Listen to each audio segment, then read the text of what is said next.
Bueno, el día de hoy vamos a ver el tema de el traumatismo craneoencefálico que está en relación a lo que y vamos a hablar de coma, de la escala de coma de Glasgow, que es muy importante que la conozcamos. Y bueno, recordar que el trauma craneoencefálico es una causa muy frecuente de consulta en urgencias y máxime si tenemos un hospital, por ejemplo, que se dedica exclusivamente a traumatología o hospitales generales que cuenten con todos los servicios. Por ejemplo, en el Hospital de Niño Poblano no somos un hospital de trauma, somos un hospital general, sin embargo, vemos muchos pacientes con trauma craneal.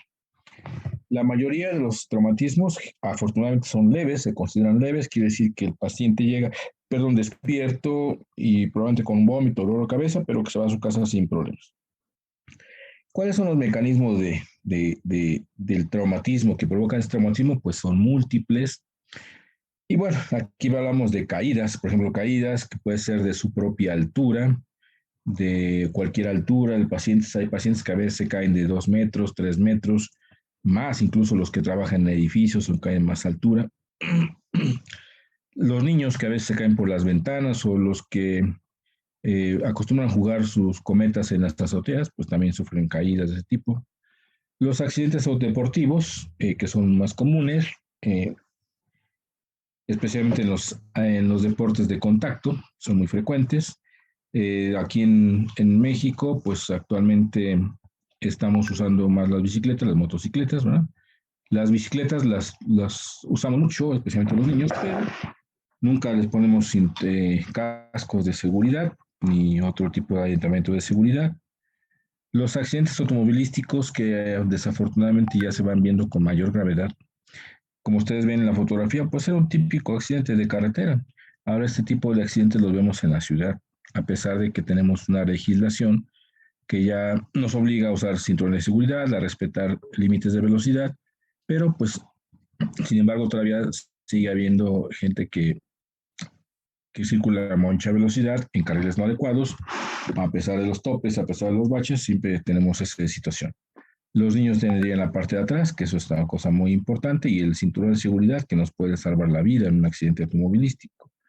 Les comentaba de que actualmente hay mucha gente ya que usa motocicletas.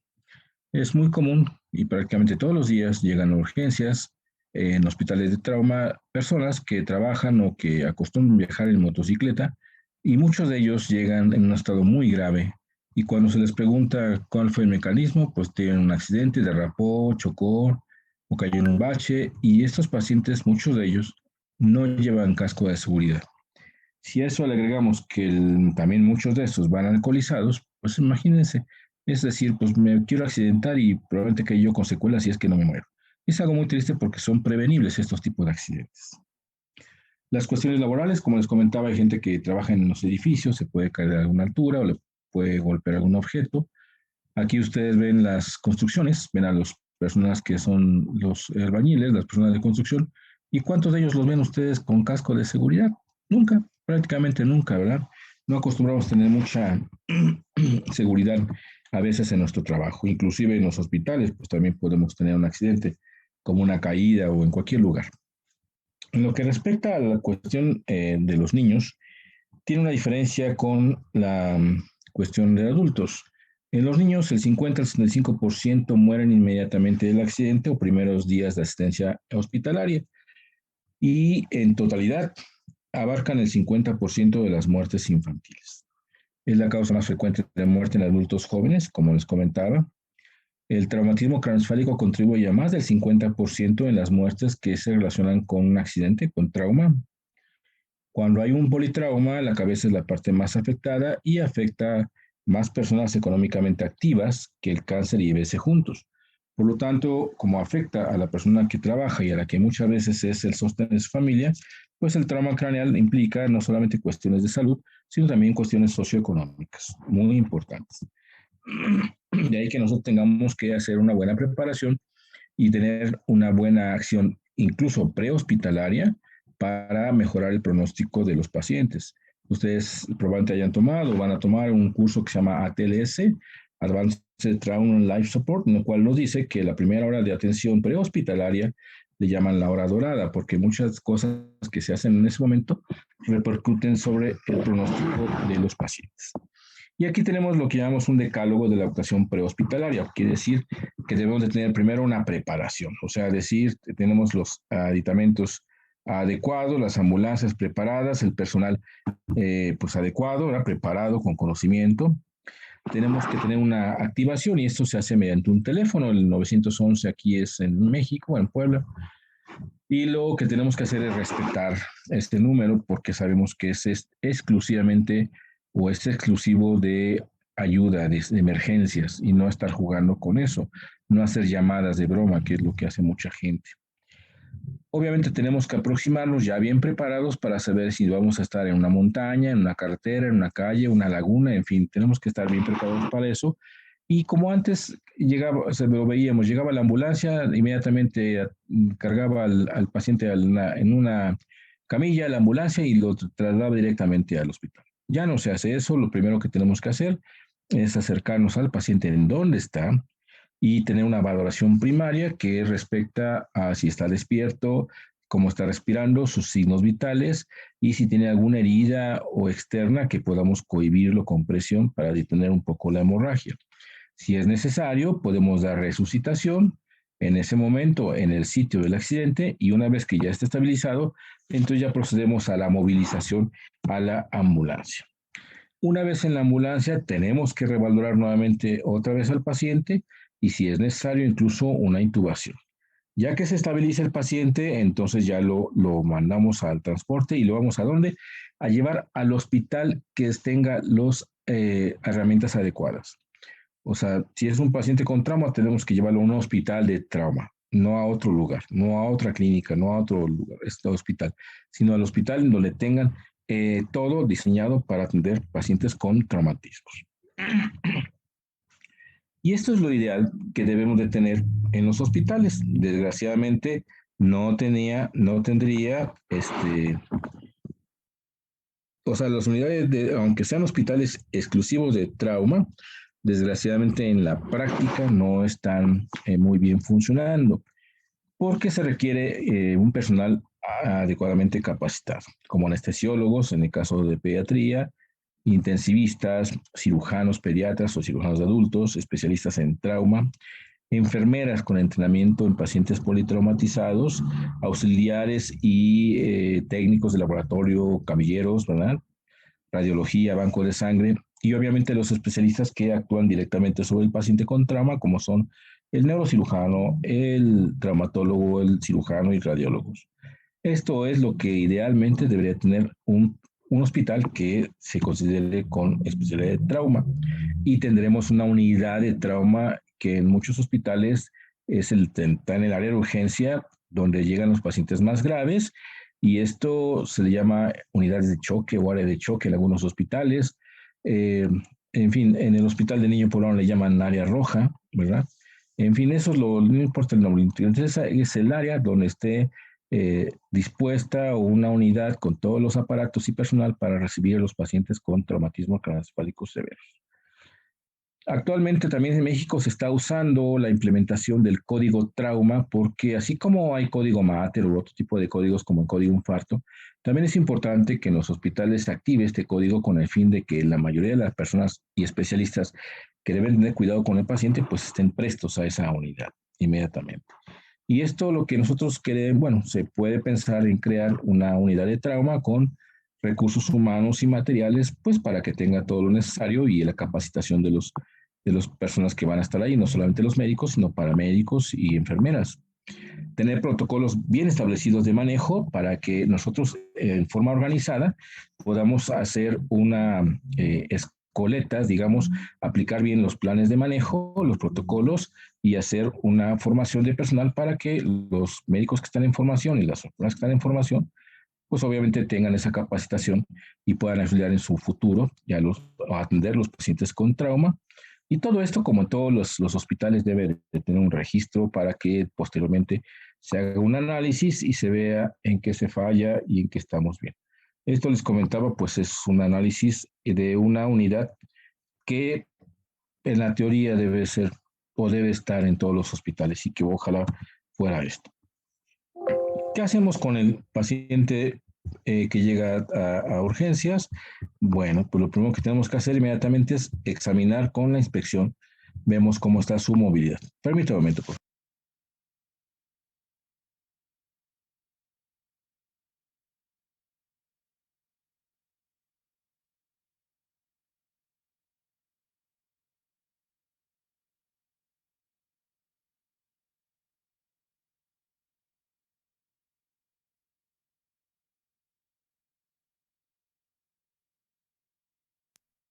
¿Cómo está su movilidad, verdad? ¿Cómo está su actitud de los pacientes? Y nosotros tenemos que examinar si cómo se mueven, si tiene algún sangrado por alguna herida o por algún orificio, ¿verdad? Detectar las heridas, checar obviamente los signos vitales, y en el caso de los niños, pues palpar el cráneo. Bueno, también los adultos se puede hacer, pero en los niños es mucho más fácil y simplemente con la palpación del cráneo podemos inferir que este niño pudiera tener un hematoma subgaleal y por lo tanto una fractura de cráneo. ¿Qué es lo que pasa normalmente cuando nos acercamos nosotros en los hospitales al paciente que acaba de ingresar por trauma? Si es que está consciente y nos puede responder, le preguntamos al paciente, y si es que está con un trauma grave, le preguntamos al familiar. ¿Y qué es lo que le preguntamos primero? Oiga, ¿qué le pasó? ¿O por qué lo trae? Entonces, esto no es lo adecuado. Nosotros tenemos que hacer un interrogatorio dirigido hacia lo más importante que nos interesa en el servicio de urgencias. Y con esto vamos a preguntar esto que es lo que llamamos nosotros AMPLE. Esta es la historia, mini historia clínica de lo más importante. Si queremos hacer una historia clínica, la hacemos posteriormente, una vez que ya se haya atendido el paciente, pero lo ideal es que esto se le pregunte y no tardamos más de 2 minutos en conocer lo importante de este paciente. ¿Qué es lo que hay que preguntar con esto amplio? Alergias. ¿Es alérgico a algún medicamento, a algún alimento? ¿Qué medicamentos toma? Si el paciente no, o el familiar dice, es que toma acenocumarina, clopidogrel, pues entonces puede tener proporción a que sangra, que tenga hemorragias.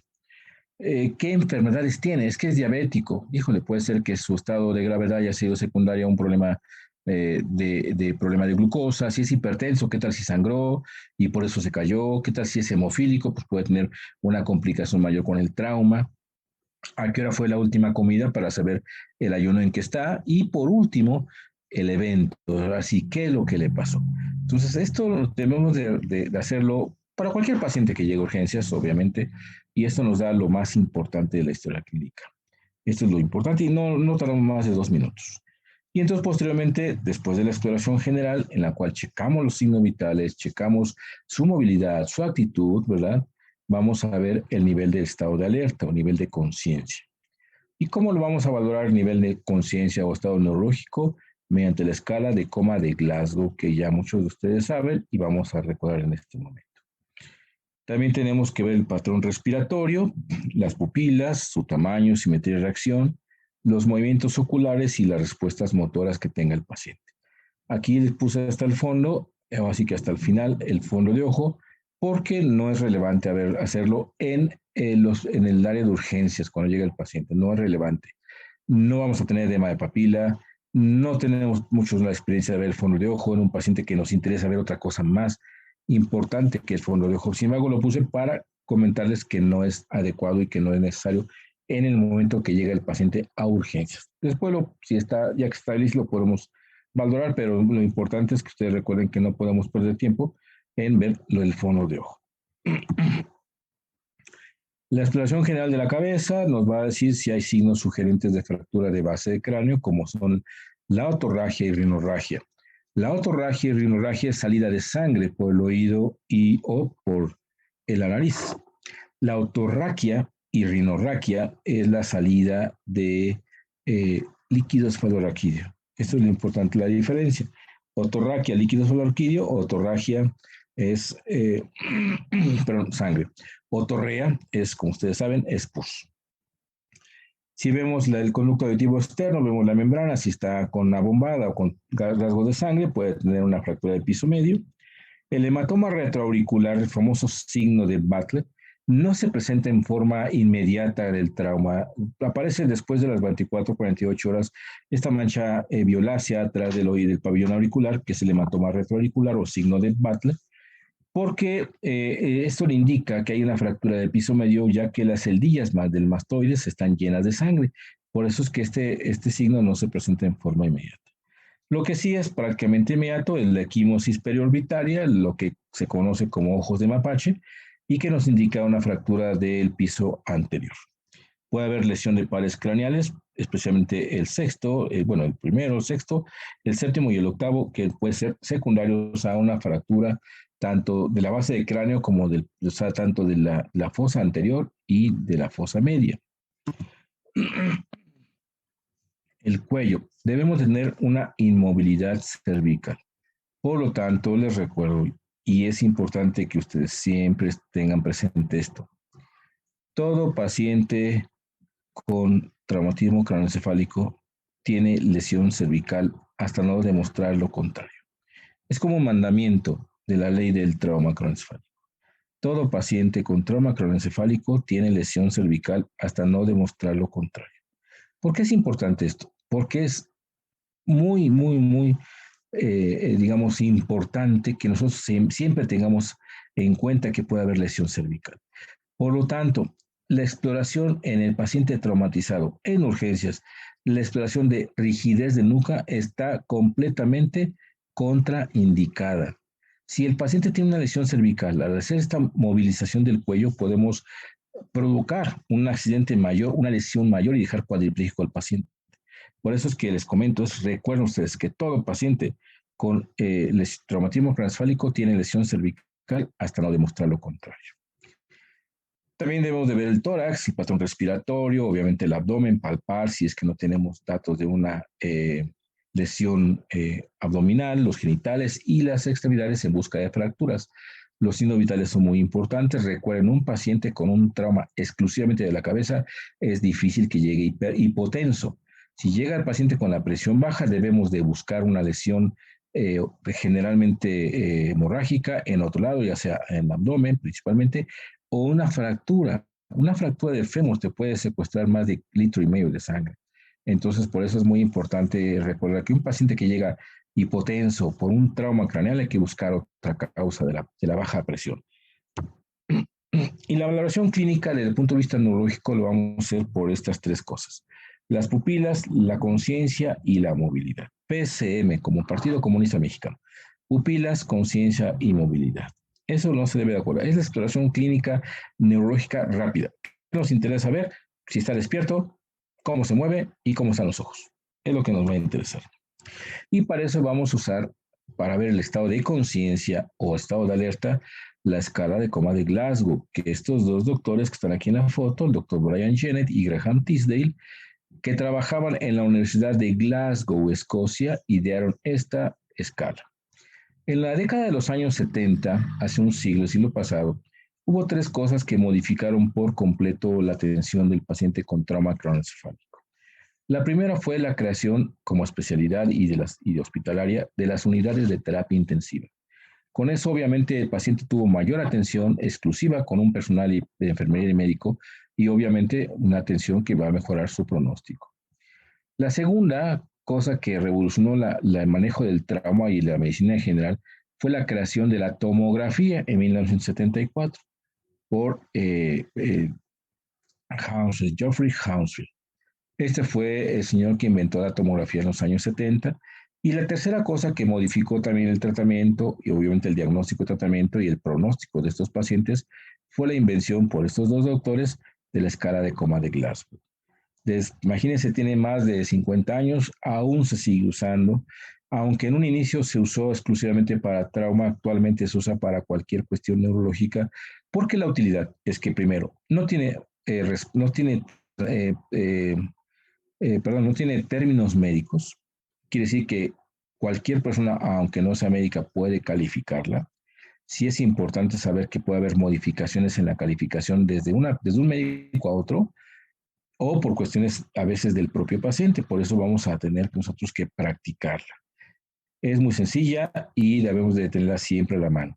Antes de la época digital que tenemos ahorita, pues nosotros teníamos la opción de tener una tarjetita en nuestra bata con los puntos a valorar, pero pues ya ustedes, si no se los recuerdan, pues pueden tener en su teléfono los puntos para empezar a calificar esta escala de coma de Glasgow, que a mí me parece muy importante y les comento, sí me interesa que la recuerden y que se la aprendan y que la recuerden, y eso va a ser una pregunta de examen. Como ustedes ven, tenemos 3 respuestas, la ocular, la verbal y la motora. Cada una de estas respuestas tiene una calificación mínima de 1 punto y una calificación máxima que varía de 4, 5, 6 puntos. En total nos va a dar 15 puntos y la calificación mínima es 3 puntos. Como ustedes ven, la respuesta motora es la que tiene más puntos porque es la más importante. Un paciente puede tener 1 punto de respuesta ocular, 1 punto de respuesta verbal por cualquier situación, pero si tiene Glasgow motor o respuesta motora de 6 puntos, este paciente está, desde el punto de vista neurológico, bien. Y lo vamos a comentar conforme vayamos analizando esta escala. ¿Alguien tiene alguna pregunta hasta aquí, perdón?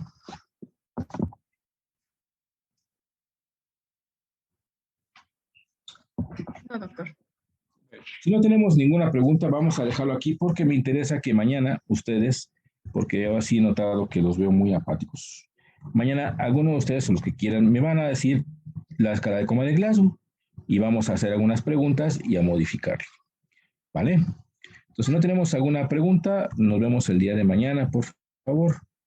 Muchas gracias.